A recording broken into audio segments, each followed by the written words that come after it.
Hello, everyone. Welcome again to another episode of the Hinter Kedonkin podcast. We have Michael Maharrey, from the 10th Amendment Center. Very excited to talk to him today about nullification and secession, the 10th Amendment, history, and how that can apply to uh, our civics today. So welcome to the podcast, Michael, or Thanks for Mike. having me, man. You Yeah. can call me Michael. You can call me Mike. You can call me Hey You if you want to. I'm not particular. Yeah, I'm very excited to have you today. We'll just jump right into it. A lot of people, and I don't think a lot of people know a lot of the amendments at all. Probably the first couple. But what is the 10th Amendment and why is it important? Yeah, most people are like First Amendment, Second Amendment, maybe the Fifth Amendment. But Thomas Jefferson said that the 10th Amendment was actually the cornerstone of the Constitution. And really, it's very simple. It just says that any power that is not delegated to the federal government is reserved to the states and the people. Okay, so what does that mean? Really, it's just what is known as a rule of construction. So the honest truth of the matter is the 10th Amendment wouldn't change anything, or the Constitution wouldn't be any different if the 10th Amendment didn't exist, because what it does is it tells us something that is already implicit in the document itself. So it's a rule of construction. It tells you how to read the Constitution. And so what I'm saying really is that if you look at the Constitution, if you look at the powers of the federal government that were delegated by the Constitution, you will find that they are very few. In fact, in Federalist 45, Madison said the powers delegated to the federal government by the Constitution are few and defined.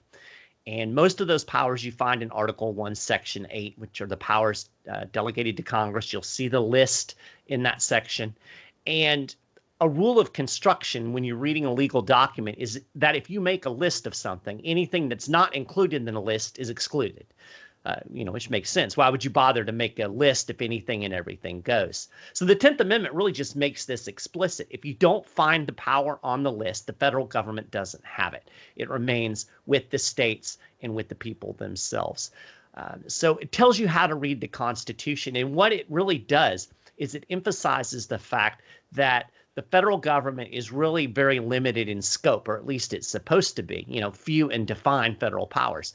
And Madison went on in Federalist 45, and he said the powers that remain with the states and the people are numerous and indefinite. And he went on and he actually explained that the powers that were given to the federal government were primarily for war, for peace, for foreign trade, things of a very general nature. And all of the things that pertain to the life, liberties, and properties of the people, the internal improvements of the states, all of those things were supposed to remain with the states.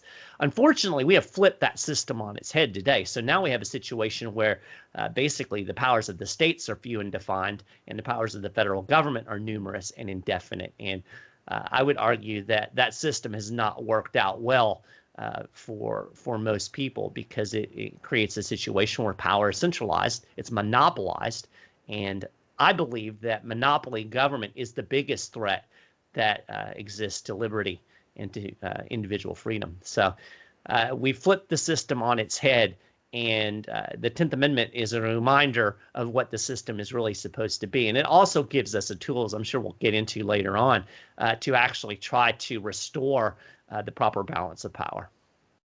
Yeah, I think that's a good point that it's hard. I mean, the Constitution is a complicated document. It's been misinterpreted, or it's interpreted in all different ways. People see that, it's for these rights are reserved for the people, and people kind of conflate themselves as the federal government, and they're like, oh, I'm going to use the power of the federal government. That's us. We can do whatever we want. Right. When it's really, they're separate things. You're kind of alluding to it, the tools of the 10th Amendment, getting back to how we can limit the monopoly power that is the federal government, that is the government of a few that rules over 330 million people. So what are those tools? I'd like to discuss nullification and secession. I don't know if there's more.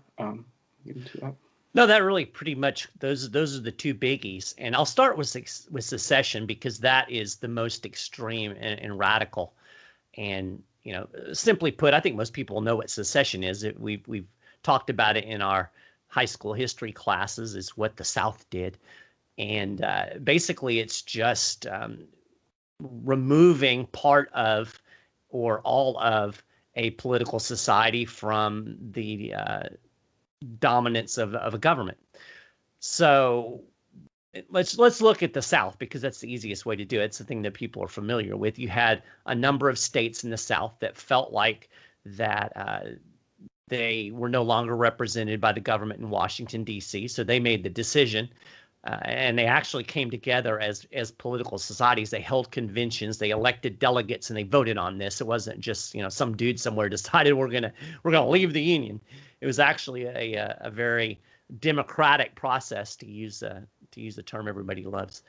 And it's inherent in the constitutional system. And by that I mean that most people believe that the United States is like this one nation. It's like France.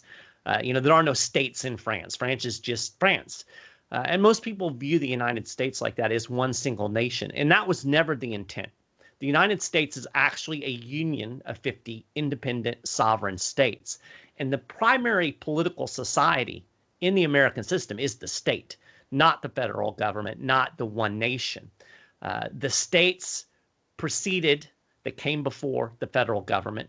They came together and decided they were going to form a union and create a federal government to do these specific delegated things. And as such, they retained their sovereignty. So they're still, in effect, independent individual units. There are certain things that the federal government has supremacy in because the states have delegated those powers. But the inference of delegating a power is that you can take it back. If you and I enter into a contract, and let's say I have a grocery store, and I make you the manager of the grocery store, and I delegate you certain powers as the owner of the grocery store, things that you can do as the manager. You can buy product, you can enter into agreements with vendors. There's things you can do without having to get my permission in order to run the grocery store. But as the owner, I always have the right to take that power back. I can say, you know what, you can't enter into contracts with the vendors anymore. Or I could say simply, you're not the manager of my grocery store anymore. I'm going to take my grocery store somewhere else. So that's the relationship of the states with the federal government. The states always have the power to return those powers to them. Secession is that extreme. Secession is when they say, we're taking all of this power back. We are going to either govern ourselves independently, or we're going to enter into a union with some other set of states. So this is a way of breaking off of a tyrannical government. Like I said, it's the extreme throughout most of history. Most of people have, viewed it as a last resort. But it's not just, most people just think, oh, it was the South, it was slavery. There was a lot of talk about secession long before the Civil War, and most of it was centered in the North. Mm-hmm. There was a big secessionist movement with New England states, particularly around the period of the War of 1812. They just felt like the divisions were too great, and they talked about splitting up the Union. And today I think it's much more acceptable, even than it was 5 or 10 years ago, to talk about this idea of secession, because we've seen it in other places. We've seen it in England with Brexit, where you can have a peaceful separation. So, to me, it's the last resort. It's not really something that we push for at the 10th Amendment Center particularly, but it is a legitimate option if the federal government becomes too tyrannical and we find we just simply cannot live together. Maybe at some point we'll say, you know what, red states, we're going to go this way, and blue states will go this way, and we'll live and let live. That would be an ideal situation. Nullification, I think, is more of a practical tool that we can use every single day and that should be used more. And nullification, quite simply, is a state action, or it can be a local action, that in some way undermines or nullifies a federal action that is unconstitutional or even unpopular. It doesn't even have to be unconstitutional. There are really two definitions of nullification. One is legal.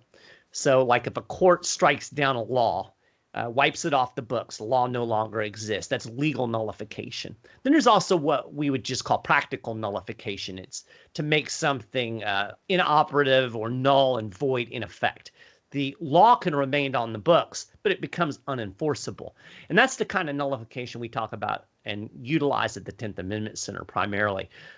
We find state actions that make it impossible to enforce federal laws or implement federal programs.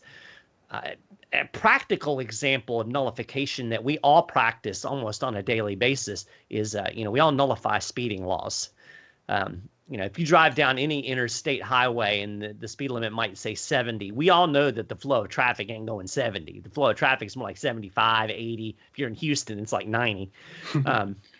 And there's nothing that the police can actually do about it. I mean, they can pick off individuals here and there and write you a ticket, but they can't make everybody stay within that speed limit. That law is on the books, but it is effectively nullified. The most powerful and best example of nullification in modern times has been the legalization of marijuana at the state level. Federal government still says that marijuana is absolutely prohibited. The Supreme Court has backed this up. The federal government has tried over the years to crack down. It can't do it. When states don't enforce federal marijuana laws, the federal marijuana laws don't get enforced. That's the dirty little secret. The federal government lacks personnel and resources to enforce all of its laws and implement all of its programs. It depends on state and local action. When state and local governments simply say, no, we're not doing this, then by and large, it's not going to get done. And interestingly, James Madison actually gave us this blueprint before the Constitution was even ratified in Federalist Number 46. I mentioned Federalist 45 already, where Madison laid out this structure of the federal government. He said the powers of the federal government are few and defined. Well, that raises the question, what do you do when the federal government does something that is not in that few and defined scope? And that question was certainly asked during the ratification period. There were a lot of people that opposed the Constitution because they feared that the federal government would eventually overstep its bounds. And so James Madison, he addressed this in Federalist 46, and he said, the means of opposition are powerful and at hand. And he said, when the federal government commits an unwarrantable act, which by that he meant unconstitutional, or interestingly, he said, even a warrantable act that happens to be unpopular, states could take a number of actions that would, in effect, nullify, he didn't use that word, but that was what he was saying, the federal action. And the most significant one that he brought up was a refusal to cooperate with officers of the Union. So a lot of people, when you say nullification, they think it's like rebellion against the federal government. This is something that James Madison, the father of the Constitution, outlined as a blueprint, a refusal to cooperate with officers of the Union. Because if the federal government's doing something it's not supposed to be doing, why should you cooperate with it? I mean, really, that's the tyranny. It's not that you're resisting it. Resisting it's the correct thing to do. And so Madison gave us this blueprint, and he said if one state did it, it would create impediments to this federal action. And he said if several states did it together, it would create obstructions which the federal government would hardly be willing to encounter. And so that's the model that we use at the 10th Amendment Center in order to kind of effectuate this. We find ways for states to simply refuse to cooperate with officers of the Union. This is actually supported by the Supreme Court with a legal doctrine known as the anti-commandeering doctrine, which very simply put, the courts have held that the federal government cannot force states or local governments to use their personnel or their resources to enforce a federal law or implement a federal program. So basically, the courts have made a legal doctrine out of James Madison's blueprint. So it's a very powerful tool that we have to push back against federal power. So we can take this marijuana model and we can use it for all kinds of things. If a state was to quit enforcing federal gun control wouldn't get enforced. If a state was to simply stop doing anything to implement or support Obamacare would fall apart. EPA regulations, food laws. There are all kinds of things that we can apply this strategy to. And so that's nullification in a nutshell. And it's interesting, if you go back in history, Nullification has been used to support free speech. It's been used to protect runaway slaves during the fugitive slave era. Of course, marijuana. All of these things have showed it to be effective. And proponents of nullification have always held that it is the moderate middle road between submission, just basically bending over and taking whatever the federal government gives us, and revolution, a shooting war. So it's a very powerful strategy. It's a safety valve, and it allows us to push back against federal power, to kind of put the teeth back in the 10th Amendment, to decentralize power back to the state and local governments where it belongs, and gives us as a smaller group of people in a state or a local area a way to resist tyranny without having to resort to picking up guns. So that was a long answer for a short question. But oh, that was really great. All the elaboration and the detail was really good and important. And you mentioned a little bit of the context of the 10th Amendment. Maybe elaborate on that a little bit more, and maybe like even before the Constitution, is there a historical precedent for something like this? Well, I think it's kind of part of the evolution in political thought that we saw, particularly in English political thought, that led to the whole concept of a written constitution. The big rift between Great Britain and the American colonies was in the fact that the British Constitution wasn't written. In fact, it's still not written. You can't go read the British Constitution because it doesn't exist in written form.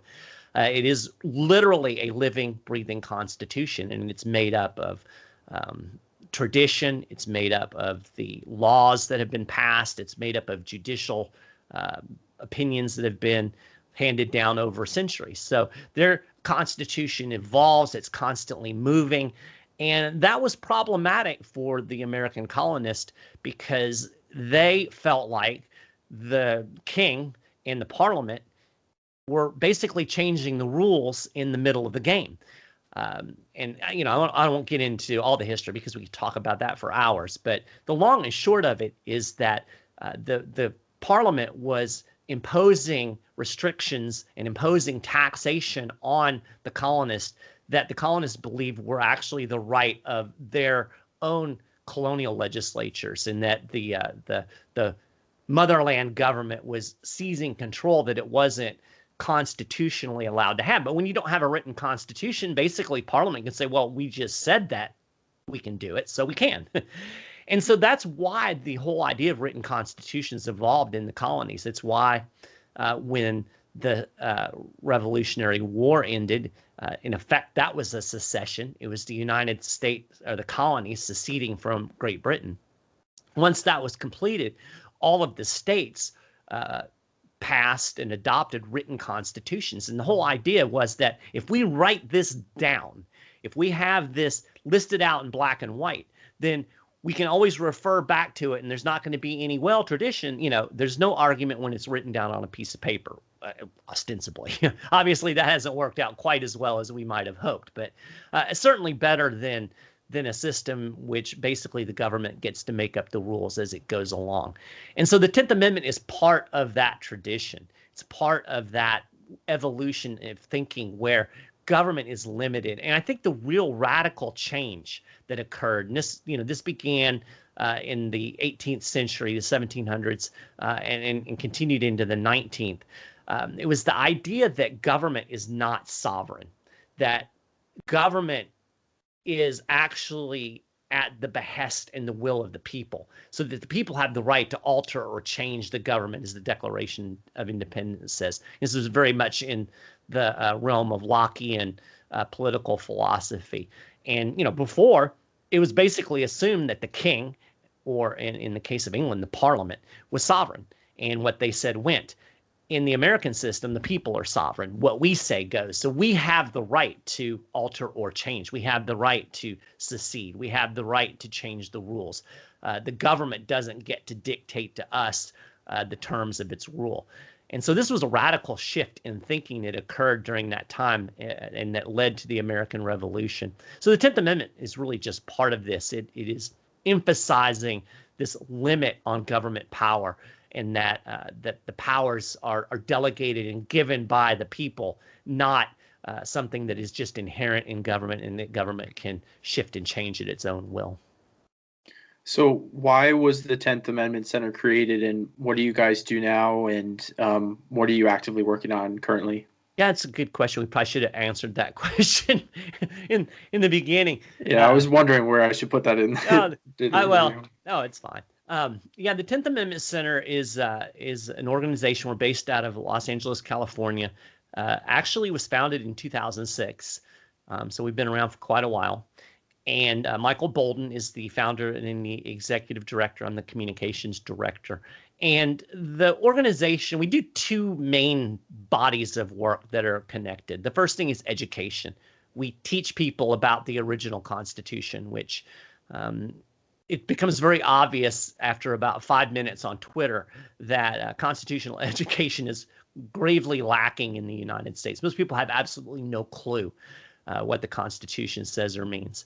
And so we talk about it because I think it's extremely important. This is supposed to be the cornerstone, the foundation of the American political system. And it's imperative that people understand what it means and says, and what the limits it imposes on government happen to be. I think that's very important. Otherwise, government does whatever it wants, which basically seems to be the system of government we have today. So education is extremely important. And then the other part of our work is activism, and that's using this nullification strategy in very practical ways, particularly at the state level. So we look at state level legislation that in some way pushes back against or undermines federal power.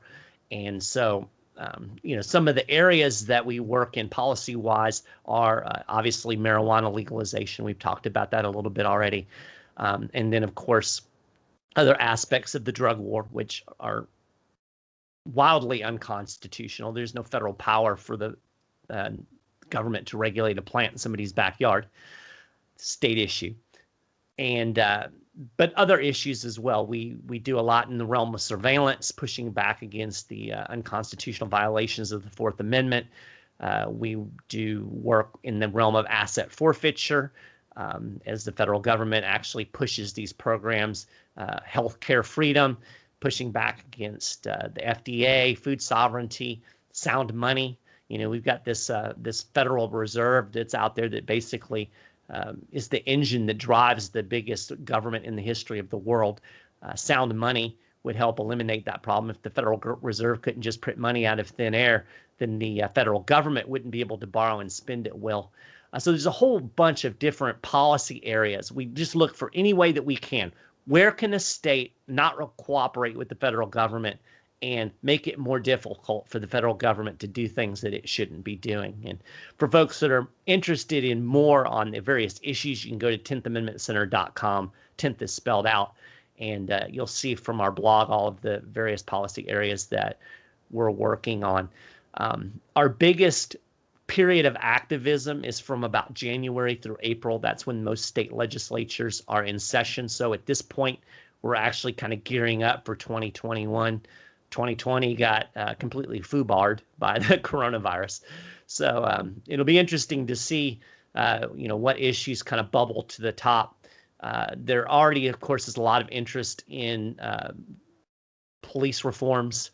And that's something that we're very involved in. Police militarization, ending no-knock raids, ending qualified immunity, asset forfeiture, those types of things I'm sure will be big this year. Another issue that I'm really excited about is a bill called Defend the Guard, which we expect to be introduced in probably at least 20 states. And this bill is a very simple bill that would prohibit a governor from releasing National Guard troops into federal service in a foreign country where there's combat going on if there's not an actual congressional declaration of war. So it's kind of a way for states. I'm sorry, Mike, you kind of broke up there. Could you just repeat that? I'm sorry. Yeah.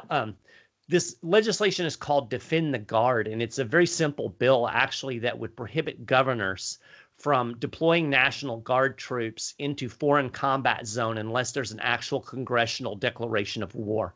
So it's a way that states can actually take some control over U.S. foreign policy. So that's a bill we're really excited about. Like I said, probably 15 to 20 states will introduce that this year. So that's kind of policy things that we're looking forward to this coming year.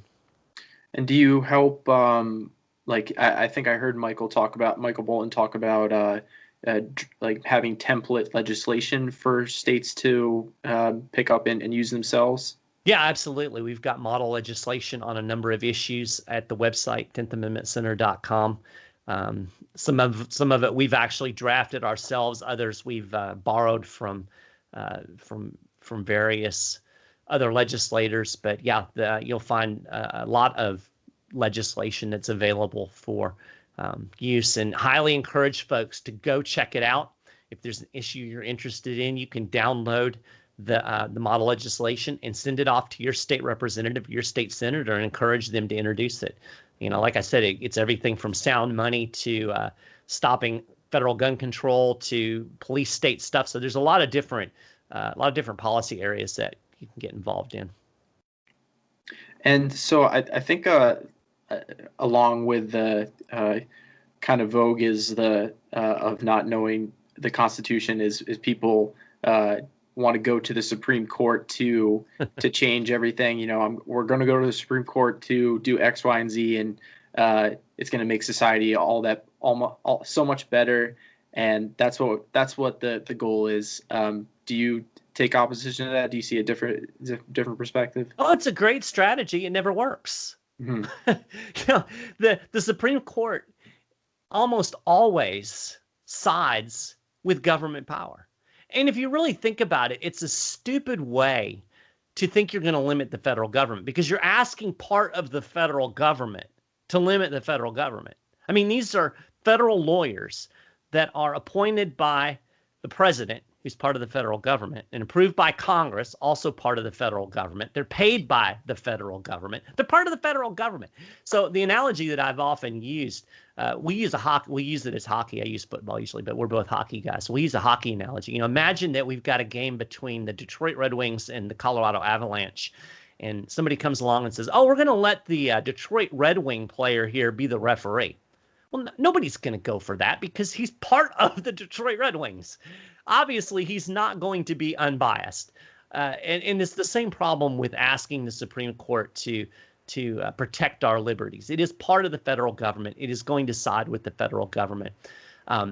Between, I believe it was the founding in 1996, there were only like 52 cases that the Supreme Court ever overturned that was based on an actual constitutional objection. So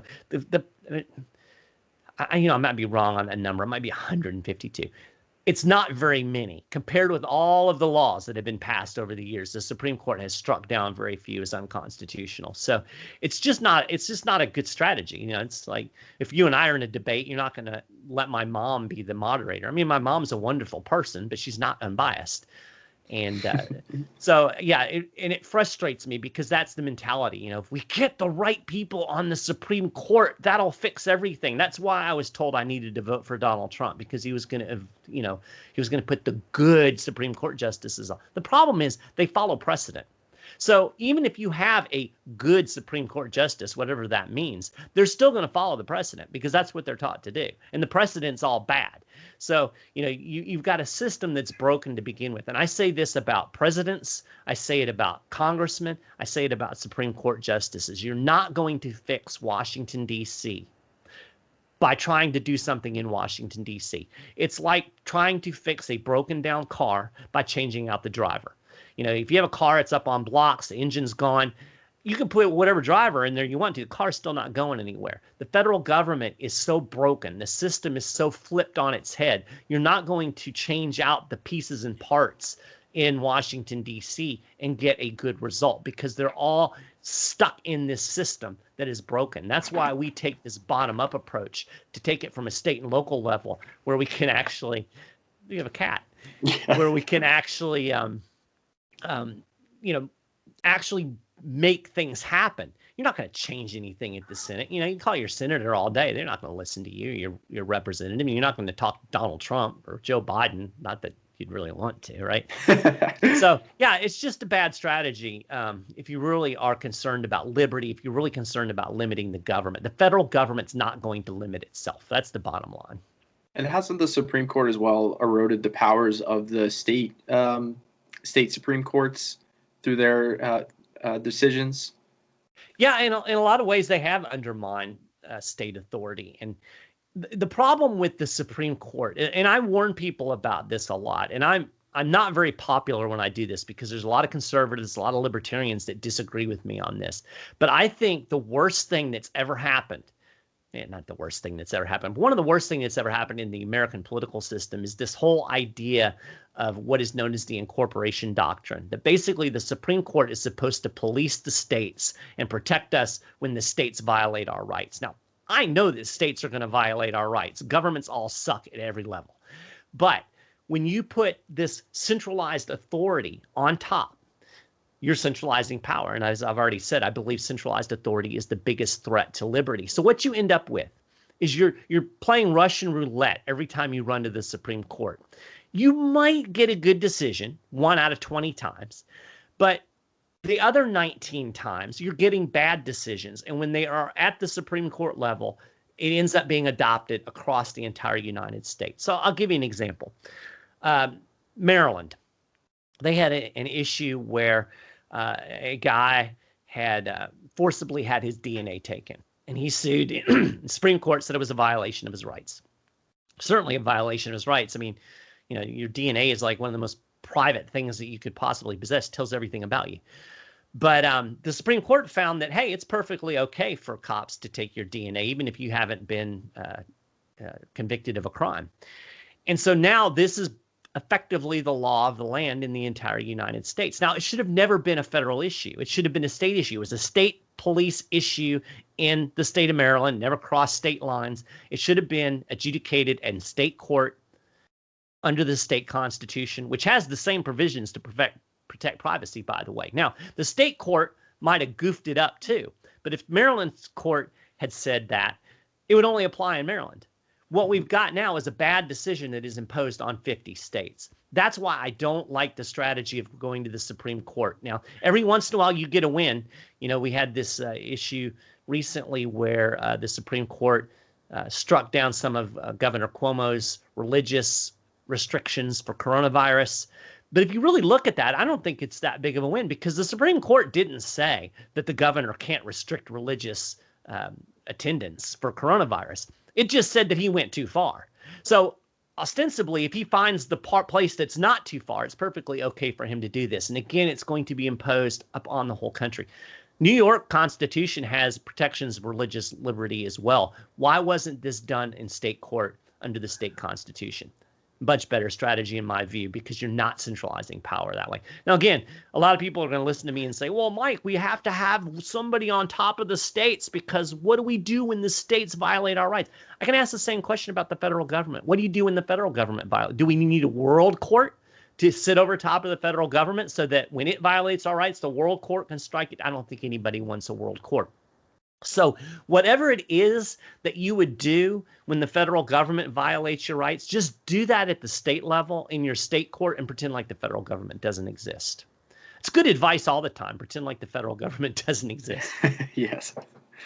So then there's the case of Texas v. White in 1869, where the Supreme Court said that secession is illegal. So what happens when that? What does that mean then? Well, I think it was Abraham Lincoln. I'm no big Abraham Lincoln fan, but I do like this quip. He reportedly said this was, I think, with the Dred Scott opinion. Well, the court's made its opinion. Now let them enforce it.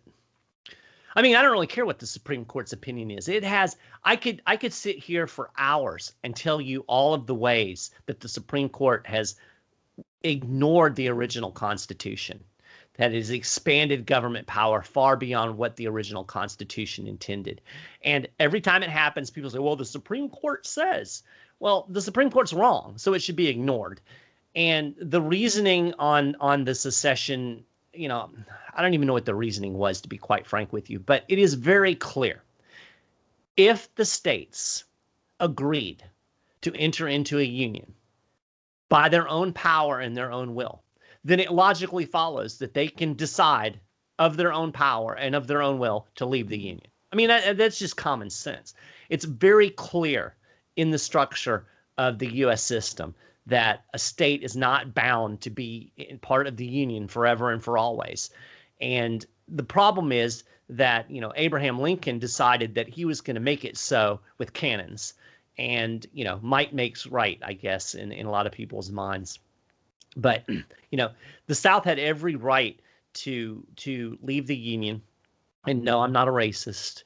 And no, I don't want slavery to come back. So, anybody that's thinking that can, I don't know, say those are anything two rude. separate issues. Yeah, exactly.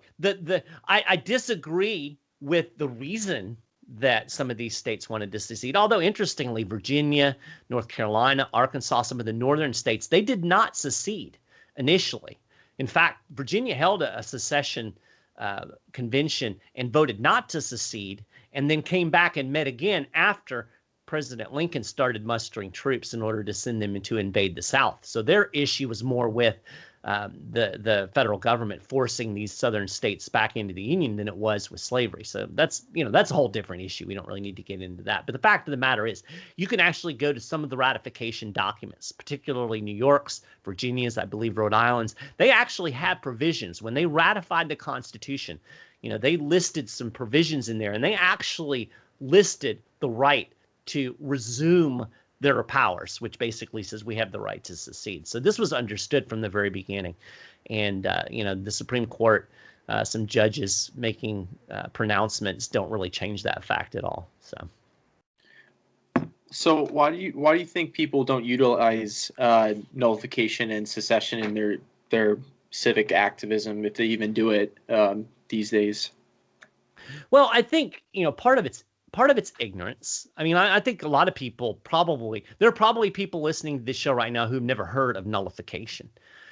Secession, granted, is an extreme thing. And I think, I know if you'd asked me 10 years ago, I was not a big fan of secession because I thought that, it was better to be united as one nation. Now, I question that now, but that's my own political view. I understand why people aren't gung-ho for secession. That's a big step. I can understand. Although, like I said, I think people are more open to it now, given the division that we see in the country today, that maybe it's not such a bad idea. Nullification, though, I think more than anything is just ignorance. I think we're taught in school that the federal government is supreme and that whatever it says we must do. And so they don't know about the anti-commandeering doctrine. They don't know about the principles of nullification that Thomas Jefferson and James Madison laid out in 1798. They don't know that the North used nullification to protect runaway slaves in the 1850s. It's just a lack of education. When we start talking to people about it, a lot of people get really excited. And we've seen more and more use of this strategy going forward over the last 5 or 6 years. It really started to bubble up during the Obama years. That was primarily on the right. And then all of a sudden, when Trump was elected, the left got interested in the idea of nullification. And you see it in things like sanctuary cities for immigration. Whether you agree with the policy or not, a state does not have to enforce federal immigration law. And so this is a way that the left has embraced this. So we're starting to see it more on an issue by issue basis. And I think you will continue to see it because I think more and more people are starting to recognize that maybe, just maybe, the federal government's getting a little bit too big. When you have an institution that can regulate how much water is in your toilet or what kind of light bulbs you can screw in your light fixtures, that gets a little intrusive. So I think more and more people are starting to look at this system, and they're wondering, why do we have a system where 325 million people are expected to bend to the will of Donald Trump or Joe Biden? It just doesn't make any sense. Let California do its thing. Let Florida do its thing. Let New Jersey do their thing. There's no reason for us to have these unified policies across the country. There's no reason that we have to have the same policies in every state. So why not decentralize? It's much more effective. It's much more peaceful, and it allows us all to live and get along and can end some of this strife that we see in our body politics. So I think people are more open to it certainly now, but I still think there's a lot of educating to do, which is certainly what we'll be doing at the 10th Amendment Center moving forward. Well, I think that's a great way to end it. Thank you so much, Mike, for coming on the podcast, and definitely urge everyone to check out the 10th Amendment Center to look into this more, and hopefully we can have you back in the future to discuss some more about this and current events regarding the issues. I'm going to do my shameless plug. I don't know if you can see. Certainly. I'll reach back here and grab it. This is my most recent book. It's called Constitution Owner's Manual. If you're interested in learning more about what does the Constitution mean and say, what does the General Welfare Clause mean? What is supremacy? It goes into the background that I was talking about, of evolution and political thought that led to the Constitution. All of that is in this book in very easy to read format. I go through a lot of the different clauses, different principles, explain them. And you can check it out, constitutionownersmanual.com. You'll find all of the various ways you can purchase the book. So if you're interested in learning more and educating yourself about the Constitution, there's a chapter on nullification in here too. So you can check that out. Good Christmas gift. Absolutely. Well, thanks so much, Mike. Hope you have a great holiday, and we'll talk later. All right. Thank you so much for having me on. See you later.